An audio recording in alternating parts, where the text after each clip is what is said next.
Hi అండి. ఇవాళ మనం బ్రెడ్‌తో ఇవాళ కొత్త స్వీట్ ఒకటి చేసుకోబోతున్నాం. చాలా టేస్టీగా ఉంటుంది. తప్పకుండా ట్రై చేయండి. దీనికి కావాల్సిన పదార్థాలు బ్రెడ్ స్లైసెస్, పాలు, పాలు కాచిన తర్వాత మీగడ ఉంటుంది కదా! ఆ మీగడ, పంచదార పొడి, కుంకుమ పువ్వు, పాల పొడి, యాలకుల పొడి, కాజు, బాదాం, పిస్తా నేను ఇట్లా సన్నగా తరిగి పెట్టుకున్నానండి.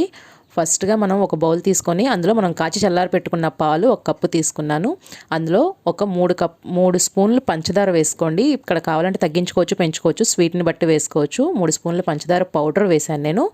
అలాగే 2 స్పూన్స్ మిల్క్ పౌడర్ అండి. పాల పొడి ఉంటుంది కదా! ఆ మిల్క్ పౌడర్ 2 స్పూన్స్, ఒక్క పావు స్పూన్ యాలకుల పొడి వేసేసుకొని చక్కగా కలిపేసుకోవాలి.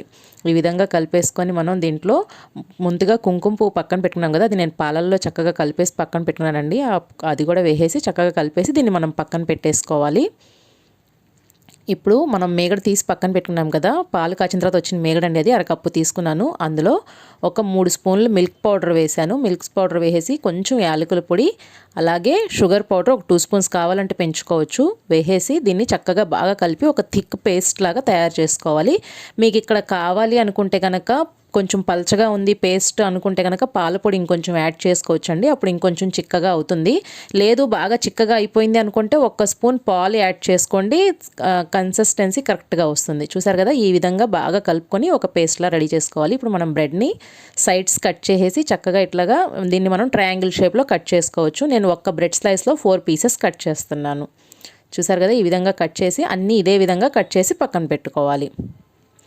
చూసారు కదా! కట్ చేసిన దాన్ని మనం ముందుగా రెడీ చేసి పెట్టుకున్నాం కదండి మీగడ పేస్ట్. ఆ మీగడని ఇట్లాగా చక్కగా స్ప్రెడ్ చేసేసి దాని మీద ఇంకో బ్రెడ్ స్లైస్ పెట్టేసి మనం శాండ్విచ్ లాగా చేసుకోవాలి. అన్నీ ఇదే విధంగా సెట్ చేసి పక్కన పెట్టేసుకోవాలి. చాలా టేస్ట్ బాగుంటుందండి. తప్పకుండా ట్రై చేయండి. ఈ విధంగా అన్నీ రెడీ చేసి పక్కన పెట్టేసుకోవాలి. ఇప్పుడు మనం కాచి చల్లారి పెట్టుకున్న పాలు ఒక హాఫ్ కప్పు తీసుకోవాలి. అందులో మనం ఏదైతే పక్కన పెట్టుకున్నామో శాండ్విచ్ మొత్తం రెడీ చేసి దాన్ని ఒక్కసారి పాలల్లో డిప్ చేసి ఒక ప్లేట్లో సెట్ చేసుకోవాలి. మీరు ఏ షేప్ కావాలంటే ఆ షేప్లో కట్ చేసుకోవచ్చండి బ్రెడ్. నేనైతే ఈ షేప్లో కట్ చేశాను.